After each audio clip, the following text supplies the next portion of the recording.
রহমানুর রহিম। সম্মানিত সাংবাদিক বন্ধুগণ, ইতিপূর্বে আমরা এই রাস্তার এই জায়গায় দাঁড়িয়েছি। এই রাস্তা করার জন্য মানববন্ধন করেছিলাম। মানববন্ধনের পরে আমি রোডস অ্যান্ড হাইওয়েজের যিনি সচিব আছেন তার সাথে যোগাযোগ করেছি। তিনি ওই সময় আশ্বাস দিয়েছিলেন অচিরেই এই রাস্তার কার্যক্রম শুরু করা হবে।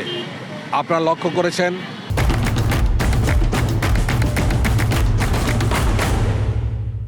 আজকে প্রায় 2 মাস যাবৎ এই রাস্তা একই অবস্থায় পড়ে আছে।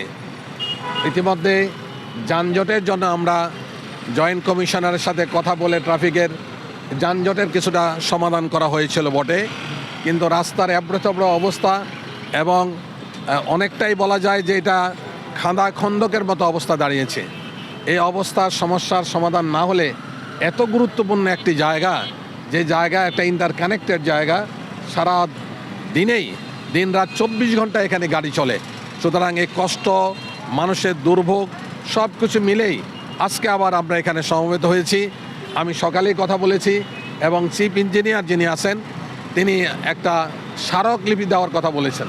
এটা হাস্যকর বিষয়। স্মারকলিপি দিয়ে এত গুরুত্বপূর্ণ একটা বিষয়ের সমাধান করতে হবে কী জন্য? তারপরেও আমরা আশা করছি যে আমরা একটা টিম ওখানে যাব, সেখানে যদি আপনাদেরকে নিয়ে যায় আপনার সাথে থাকবেন। আমরা চাই এই সমস্যাটার সমাধান অচিরে হোক।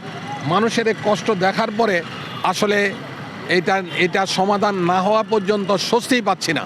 সুতরাং আমি আপনাদের কাছে বিনীত অনুরোধ করব, আপনারা গণমাধ্যমের মাধ্যমে মানুষকে এই বিষয়টা তুলে ধরার চেষ্টা করবেন, সরকারকে টনক নড়ার জন্য চেষ্টা করবেন। সরকারের অবস্থাটাই সেরকম যে মানুষের কষ্ট হচ্ছে হোক, এটা নিয়ে কারো কোনো মাথা ব্যথা আছে বলে আমরা মনে করছি না। বাট একজন জনপ্রতিনিধি হিসাবে আমরা চুপ থাকতে পারি না। আর আপনারা জানেন যে আমি বাংলাদেশ জামাত ইসলামী ঢাকা 13 আসনের এলাকার জামাত মনোনীত প্রার্থী।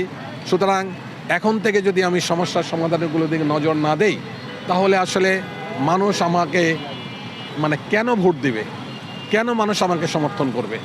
তাই আমি এলাকার যত প্রবলেম আছে, ইতিপূর্বে বলেছি, এই বাগানের কথা বলেছি, এরপরে মাদকের